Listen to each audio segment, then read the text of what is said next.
Ana ekirikwa mmadụ n'ọmụma onye mee nke ọma ebulie ya elu si ya jide nke o ji na-aga n'ihu. Biko ka anyị gwa nkọ kịta wee kele n'eze eze adịghị adị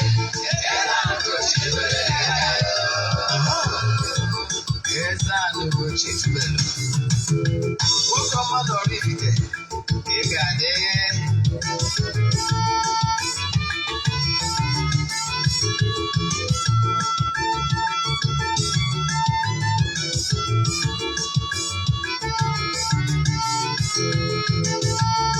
Ọdịnala bụ eziokwu, ọdịnala bụ ụzọ ndụ. Ịma na o nwere olu na-eti mkpu na-asị ụmụ Igbo chigharịa, ụmụ Igbo chigharịa. Kwa mbọsị ọ na-eti, n'ụtụtụ na abalị ọ nọ na nkuzi. Eze-Ana Ugochitubelu onye ọma na oraifite, onye mgbasa ozi ọma ọdịnala gaba n'ihu. Eze-Ana Ugochitubelu onye ọmalịcha eme ọnụ, ọdịnala bụ ụzọ ndụ gaba n'ihu.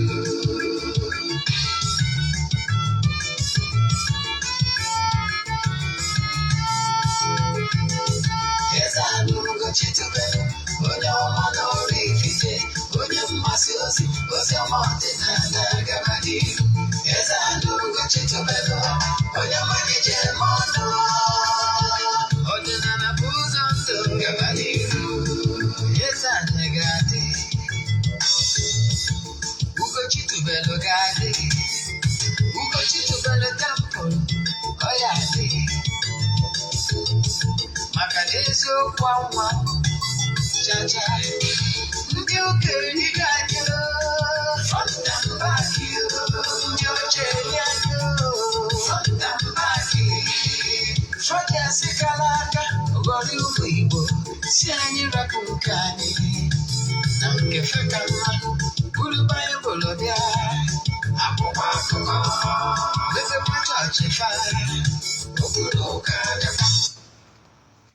Ụtụtụ ọma na ụmụ ọdịnala Igbo, anyị abịakwanụ n'oge awa nke eziokwu, oge anyị ji awa eziokwu niile agba, nke ọ bụ nwa bụ Ogbuefi Eze-Ana Ugochitubelu na-anọ n'isi ya. Maka ndị ọ bụ tata bụ izi ha na-afụ m, kpọọ m Ogbuefi Eze-Ana Ugochitubelu na oraifite. Abụ m onye isi nchụaja na Ugochitubelu ọdịnala tempụl. Anyị na-agba afa miri emi nụkwazi ọrụ mmụọ dị iche iche. Abụkwazi m onye isi nchụaja na ọdịnala restoration prayer ministry, bụrụkwazi onye mgbasa ozi ọdịnala Igbo. So you can call me an ọdịnala evangelist. I will answer. My mission is to help people live better life. N'ụbọchị tata n'oge awa nke eziokwu, isiokwu anyị bụ the power of spoken words. Ike dị n'okwu ọnụ. Ike dị n'okwu ọnụ can make or mar you. Yes. What you will learn today will open ways for you if you will listen attentively and apply them. Before I gaba n'ihu, ọkwa dị mkpa. Echefuna na aja anyị na-achụ n'igwe nke ọnwa ọbụla, nke ọnwa Disemba ka na-aga n'ihu. Anyị ga-achịkọta ụbọchị ikpeazụ n'ọnwa Disemba bụ 31st Disemba.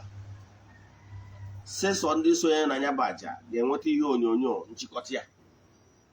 Dịka isi mara, anyị anaghị eshi ihu ọrụ maọbụ testimony na social media maọbụ na our television channel, maka na ọ dịrọ necessary, ọ bụrụ ihe anyị ji maka ebe. Ị nwekwazịrị ike isonye na aja n'ebe ọ bụla ị nọ na nsọtụ ụwa dum. Aja bụ aja mbunye elu, aja ịpụta ihe, aja esigoro na ya bunye ọtụtụ ndị mmadụ elu. Anyị emewego ihe dị na aja over years now, over 2 years now. I can tell you, esigo na aja bunye ọtụtụ ndị mmadụ elu. 2024 na-abịa na ọnwụgoro ndị kwụrụ ụgwọ throughout 2024.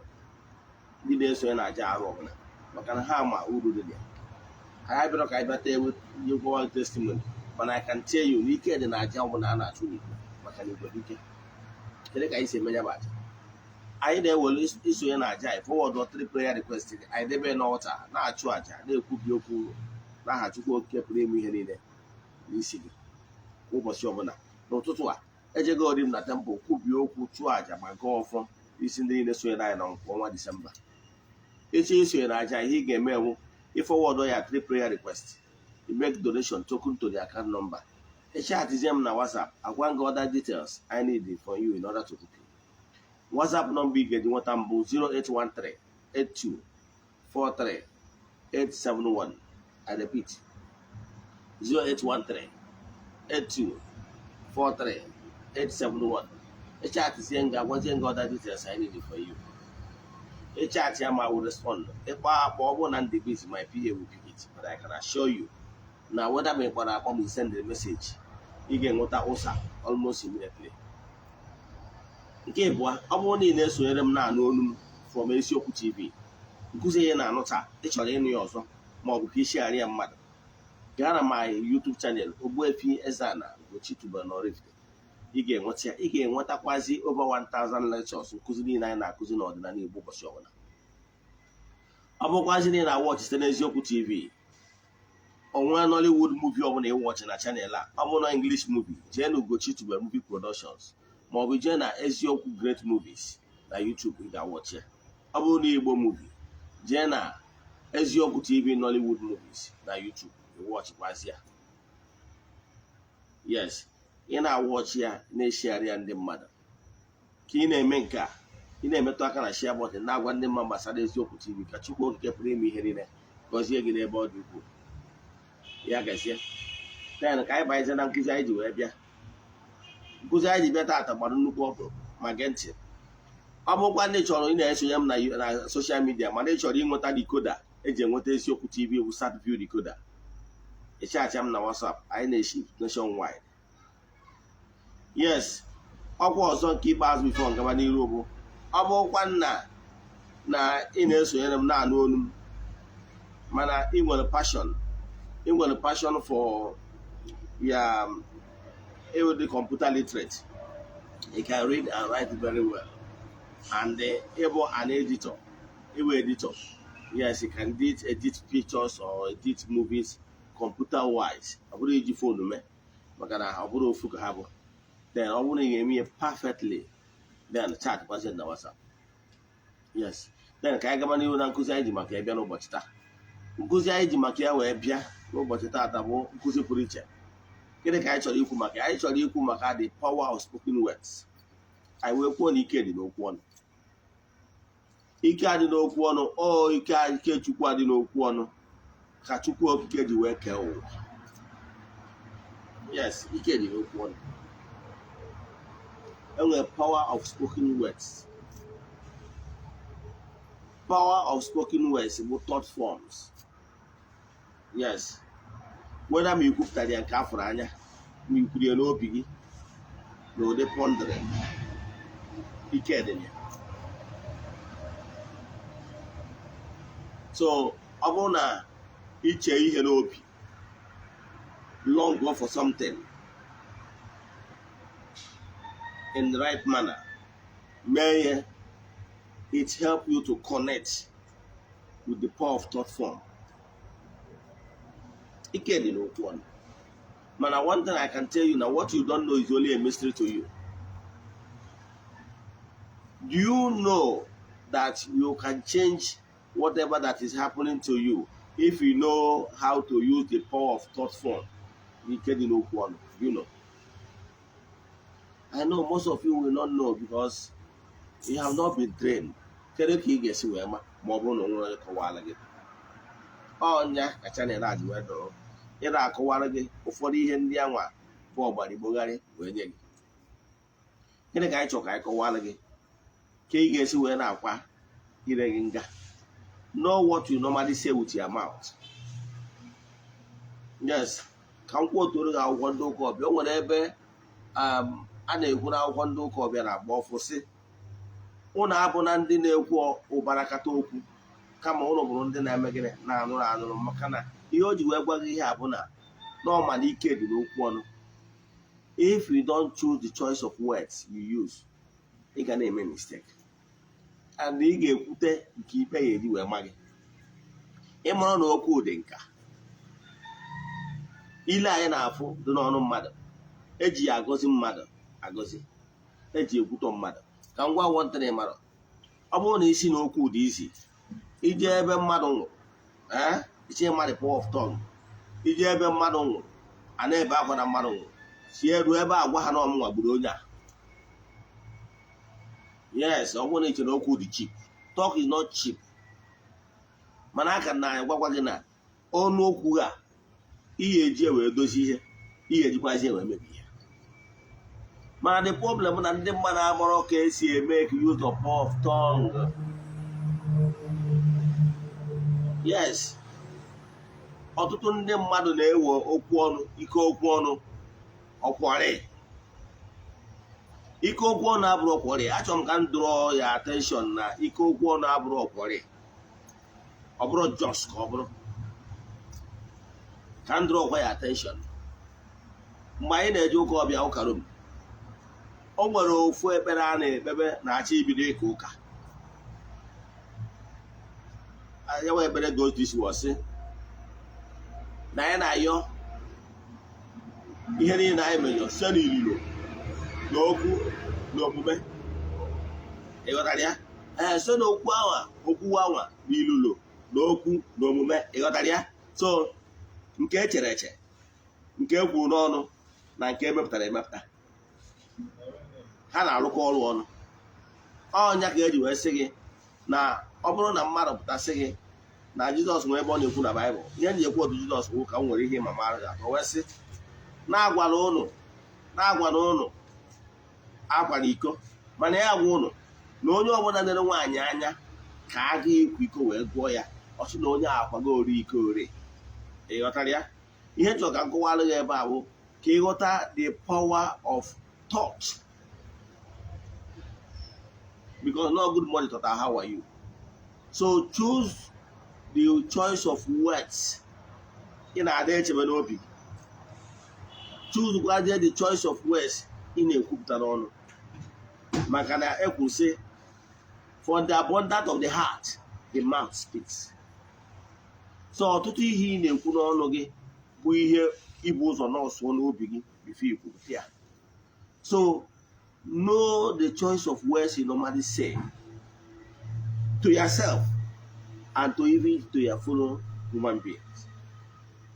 As I can speak, I can tell you today, some of the things in our past through be he put on Ila Efro, Obugo ọtụtụ ndị mmadụ, tinyekwa ọtụtụ ndị mmadụ na nsogbu, ma nke pụtara ihe, ma nke anya anara afụ, ila ka iji kwuche. The truth of the matter bụ na na-enwere ndị anjelu nke Chukwu ndị ọrụ ha bụ ide weave our thought forms.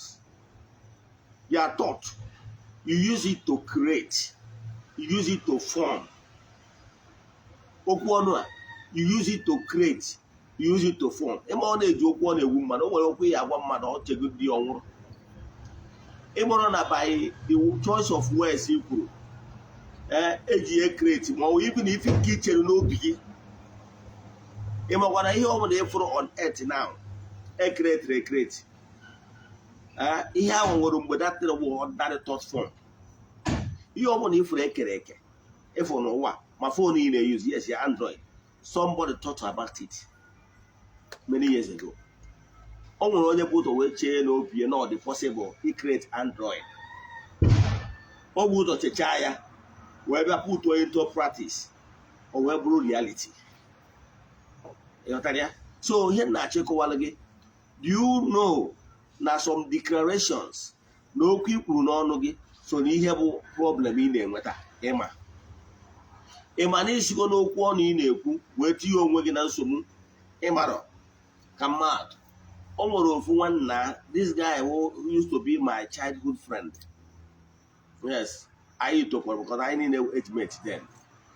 Ime bụ this boy.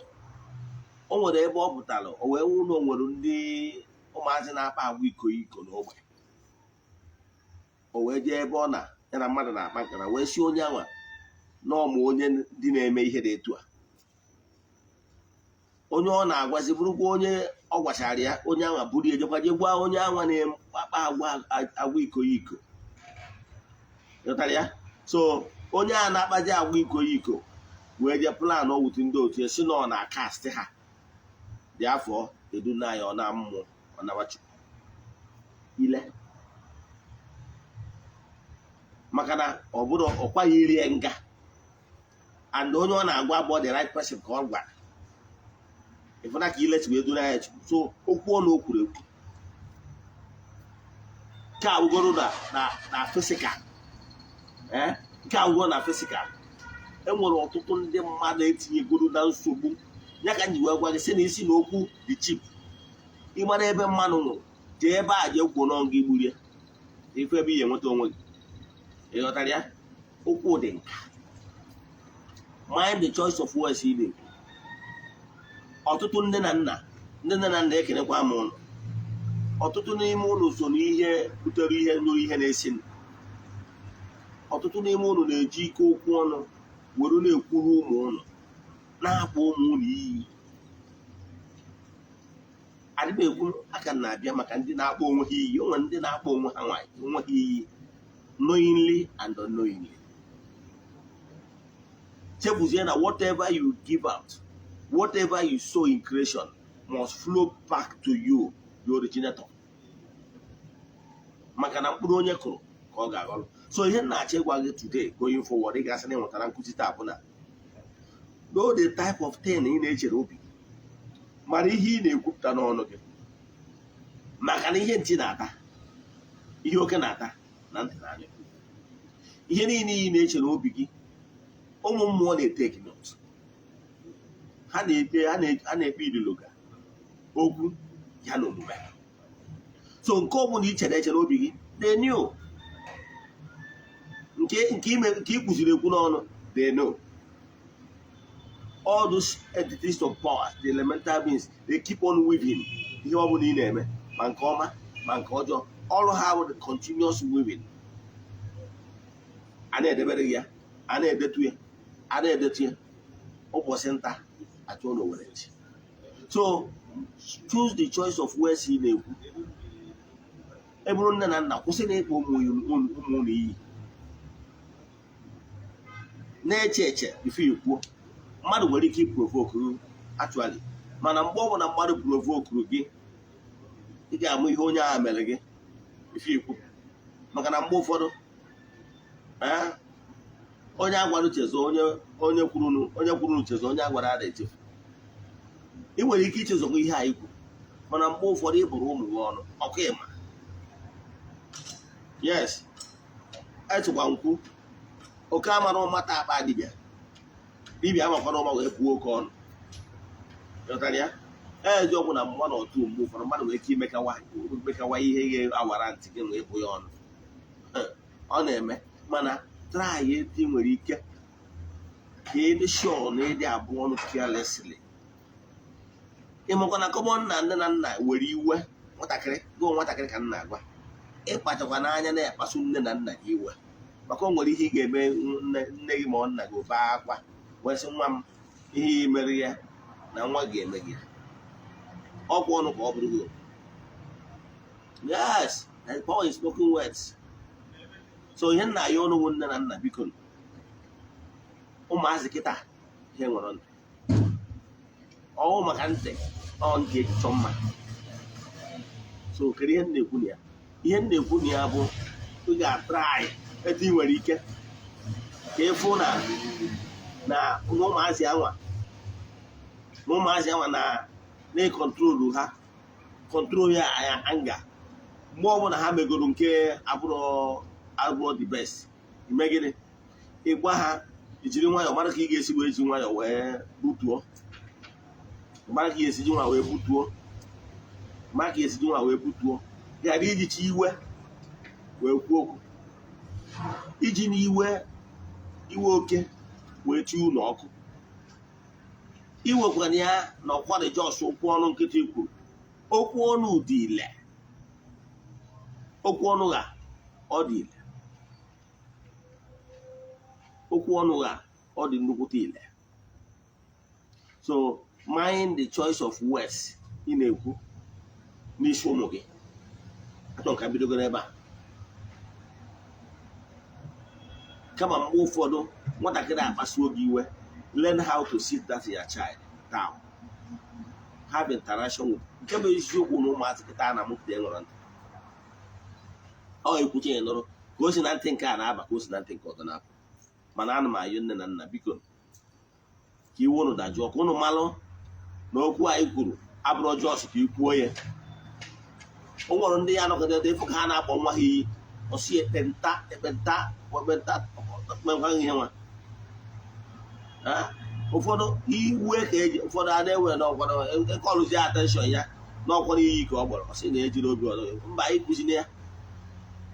Maka na mgbe iyi na-ekwu ya okwu si n'ọnụ gị dile. Ọnya ka nchọ ka m dụrụ atenshọn nne na nna bido taa going forward. Know the choice of words ị na-eyuzu n'ebe ụmụ gị nọ. Maka na okwu anyị na-ekwu n'ebe ha nọ na-emerụ ha ahụ in future. Maka na ọ nwere ebe anyị na-agbagide afa ịgbata afa n'onwelu ka nne ya maọbụ nne ya si wee okwu iwe n'ebe ọ nọ. Yes, anyị gbataghị ya n'afa. O nwere onye nke ọ bụ na nne ya kwuru ajọ okwu n'ebe ọ nọ. Then kelu solution ajụbazie gịnị ka anyị eme ya jee chọọ ya gbadaba ọchanja jee chọwa ntọrịka ezigbo akwa ihe nne ya na like goro wee jee yokwu nne ya wee kelee nne ya wee yọzie ya biko ya kwuo okwu asịgharịa ya okwu iwe o kwuru n'isi ya. Ịmara some of these things ị na-awụgharịrị for one dibia to one prophet to one pastor wụ simple thing bụ nọọ ike okwu ọnụ nne gị ma ọ bụ nna gị ga-ekwu n'isi gị obe. Ịmara what you don't know is already a mystery to you.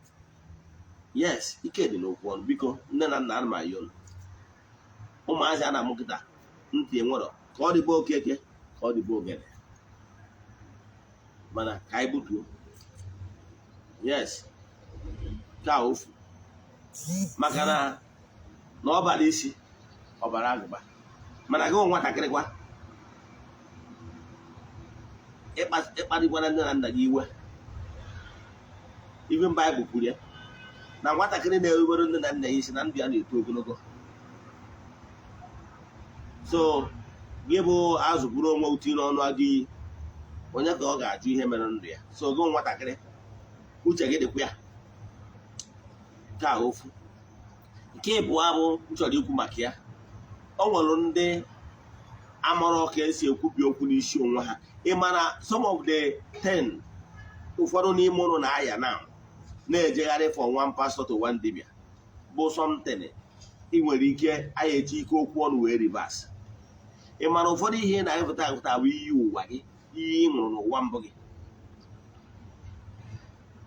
Yes, know the choice of words ị na-ekwu n'ọnụ gị. Dịka o nwere ofu medical doctor mma na Abuja mgbe m na Abuja, very beautiful young lady mana o megidogo bụrụzie mature auntie. Mana ikwute okwu nwoke ọ sị na o nwere ihe ya ji nwoke eme dị gbakwa ọkụ. Amara m ihe ụmụ nwoke mere ya mana maybe ọ gabigago so many heartbreak something. Yes, ọ dịgo down mana ọ nọrọkwa ya ịchọkwa ụmụ small boys ọ ji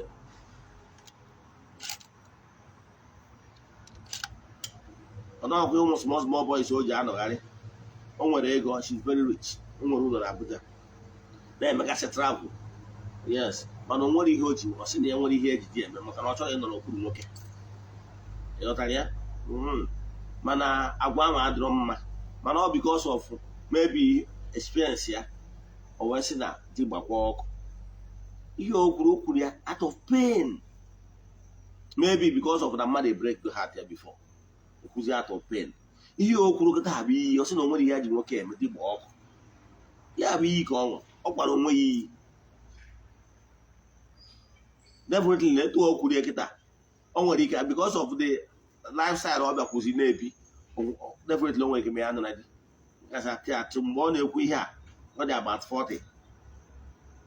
So I did n'aka na I want to go for the family. I'm also no much as eventually more but na ụkwụ o ji aga abụrụ ụkwụ na amaghị eji wee je Abuja.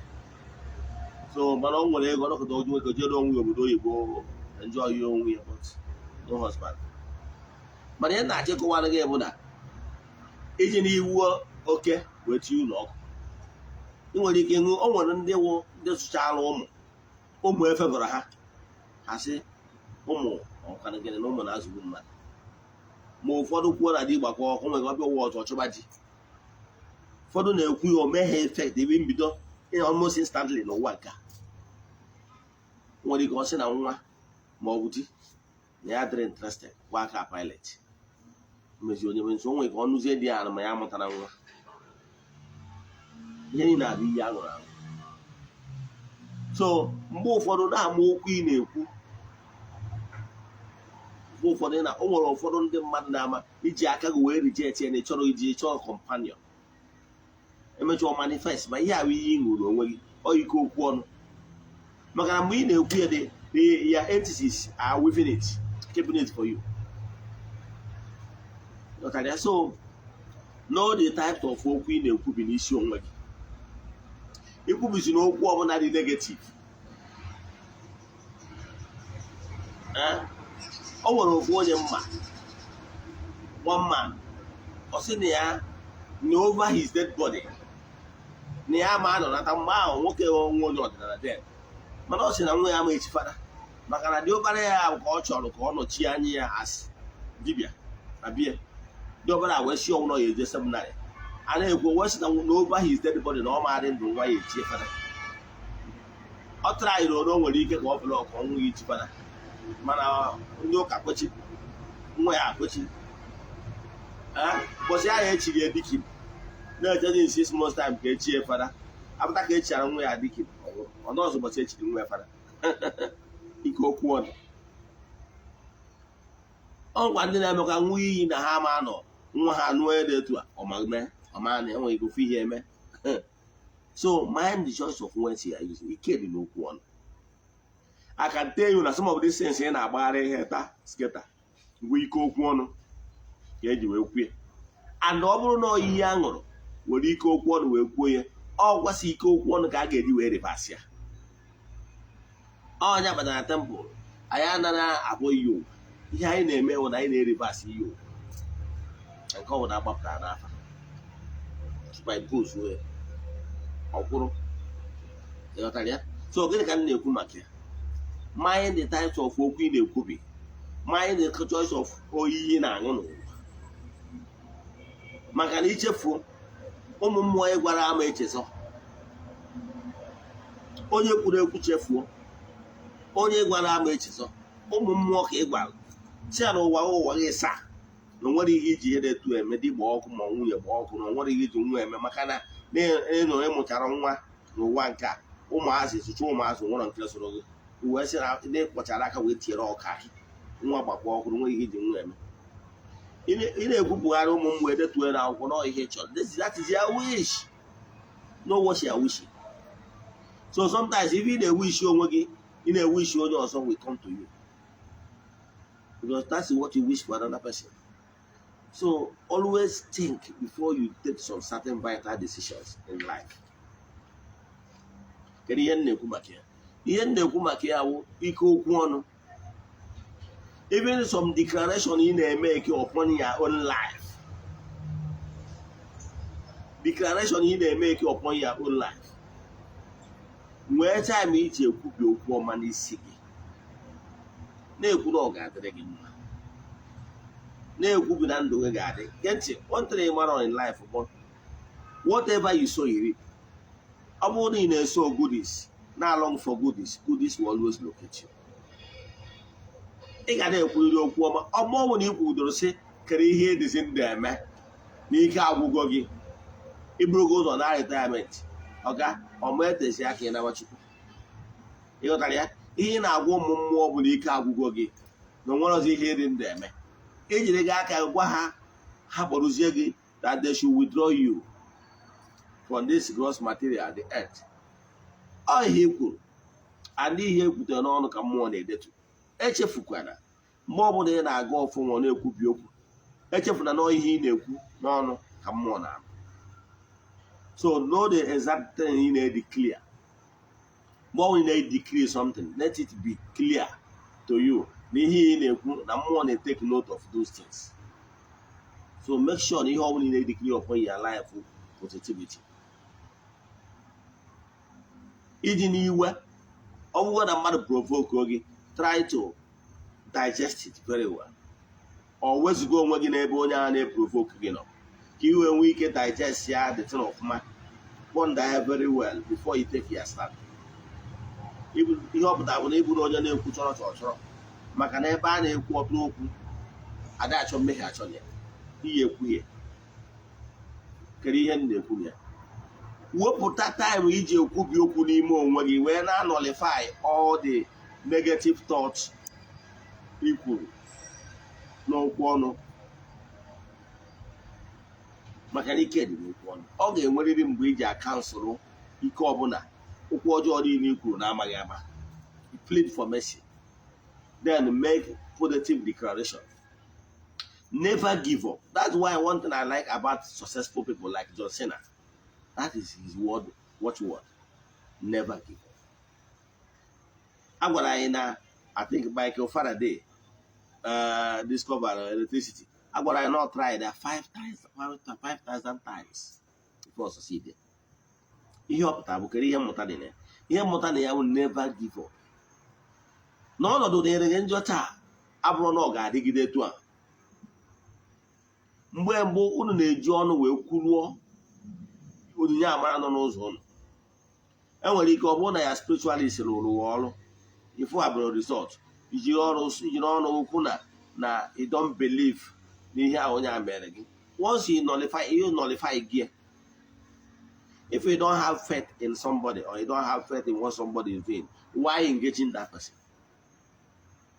Mind the choice of words here. O nwere ụfọdụ okwu ya abịa ikwuo mgbe ụfọdụ anger the gods. Ịmara know the choice of words ị na-ekwu ma nke ị na-ekwu n'ebe ndị mmadụ nọ ma nke ị na-ekwu n'ebe onwe gị nọ.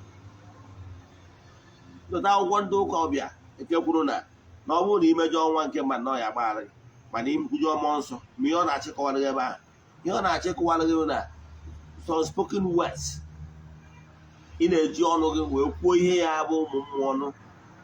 You will never go scot free. So gịnị ka m na-achịkọwa na nkụzi taa bụ always declare positivity upon your life. Always declare positivity n'ime ndụ gị. Na-ekwubi okwu ọma n'ndụ gị. Na-ekwubi okwu ọma n'ndụ gị. And echefukwara ka ị na-ekwubi okwu ọma n'isi gị na-ekwubi okwu ọma n'isi ndị ọzọ. Because a sị na out of the abundance of the heart, the mouth speaks. So ọ bụrụ na ị na-ebu ihe ọjọọ n'obi megide ndị ọzọ nke bụ eziokwu na ịma control wee ịfụna ihe ọjọọ ga na-esi n'ọnụ apụta. And that is what you are sowing. And definitely it will flow back to you, the originator. Mana ọ bụrụ na ị na-abụ eche ezigbo echiche maka mmadụ ibe gị na-ekwupụ ihe ọma n'ndụ mmadụ ibe gị ihe ọma ga na-flow back to you. Maka na ọ declaration ihe kwuru etu isi wee sịrị ka ọ dịrị ndị ọzọ ka ọ ga-esi wee dịrị.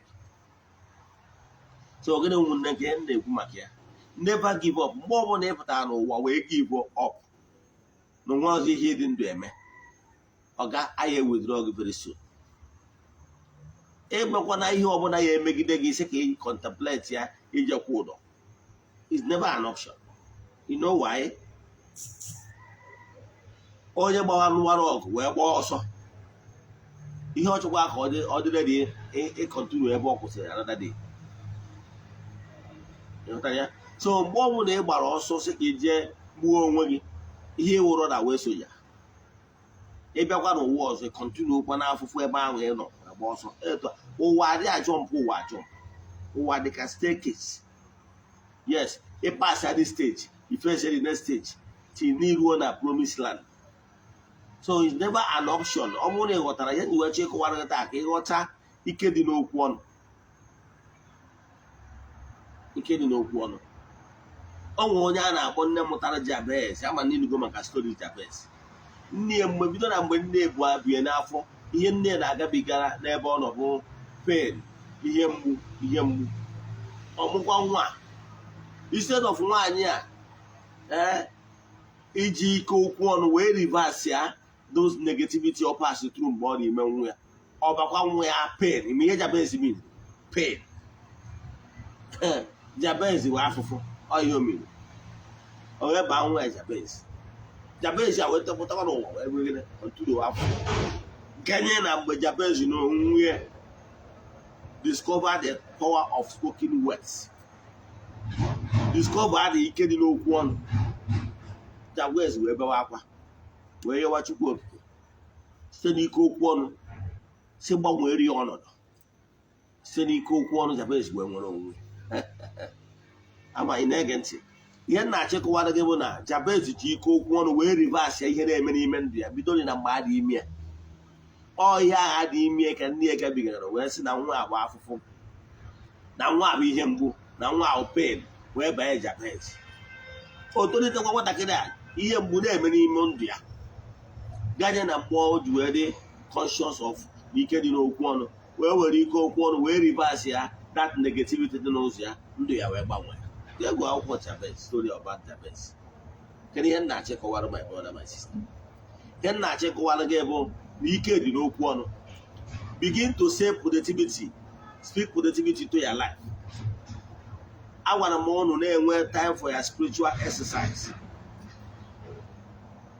wee spiritual exercise time ahụ oge iji eme declaration agwara m gị na ikerecha ezumezu yọọ mgbaghara gwazie ihe chọrọ ka ime mee declaration upon your life inwere ike na-eme izizi ma ga-enweta result immediately never give up giving up is no ọ bụrụ na ịghọta how things work in creation mgbe ụfọdụ ọtụtụ n'ime ụnụ na-eji ọnụ ụnụ wee na-ekwuru mmụọ na ịchụrụ aja gburu na abụ na ịtọ ọtụtụ ka asị na ị nwetara ihe ị chọrọ ikwubego negativity ịma na ndụ ya dị na ndụ ya dịgoro nnukwu ihe blessing ka ọ bụ ịma na o nwere aja ị chụrụ kwesịrị na ị ga-anọ n'ụtọ ọya ma ọ bụ na o nwere ike ọ bụrụ na onye ya ga-eti onwe na asidenti a ga-eberi ụkwụ na abụ mana maka ihe aja ị chụrụ esevuo gị from that accident ya nwere ike ma ya eme na-eme ma ọ jogoro ime eme o mechaa mana imerụrụ ahụ nwere ike obere obere ọbara ka ịkapụpụrụ n'ahụ mana iji ụkwụ na-apụta na ya bụ asidenti gị nwa ya afụta ya simiri akụ ya afụta na o nwere ihe Chukwu mere gị mana ime ọ na-aja ịchụrụ ka eji wee bukwapụrụ gị ya o nwere ihe a na-akpọ symbolic redemption ọ bụnya ka m chọrọ ikuzi taa mana ihe nchọrọ ka nkọwala gị bụ na ike dị n'okwu ọnụ dị afọ ikwurubezie Chukwu ikwubezie asị bụ na onwere na Chukwu afụrụ gị n'anya because you don't understand how things work you don't understand that the present control the future some of you nwere ndị bụ na life ha they always appreciate the past they are dwelling in the past they only appreciate the past when the past has gone when they na appreciate oge ọbụla ha na-ewe their anticipation debe na future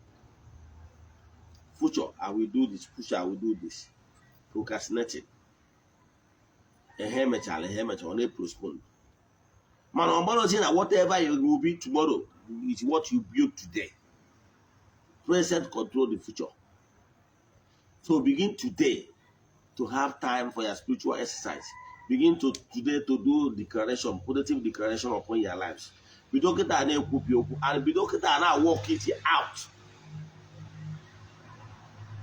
you want to be successful you think like successful people behave like one always take up new challenges always learn new things because believe in me whatever you learn today will add up to your knowledge tomorrow always create time take your 2-3 years to learn more challenges as in more things that will help you in future ihe niile adịghị just one day happen no even before I embraced my calling when time for training I was mentored by great minds yes I was mentored by great minds I paid money to undergo some trainings yes that training I can shape my thinking the way I understand life What I can tell you now, no matter whatever you are passing through, stop saying negativities upon your lives. Stop giving up. And we're under their favor when you walk to. At from 20 to 35 is already a millionaire. Yes. When they have no way, when they get from 45 to 60, from 45 to 60, I'm going to get the already more favor. When they one money from 60 and above. So, and it's only when you engage your spiritual forces. Come more a bit of table allo, now what you belong. Manega Bopambo, don't be lazy. No, you must engage yourself.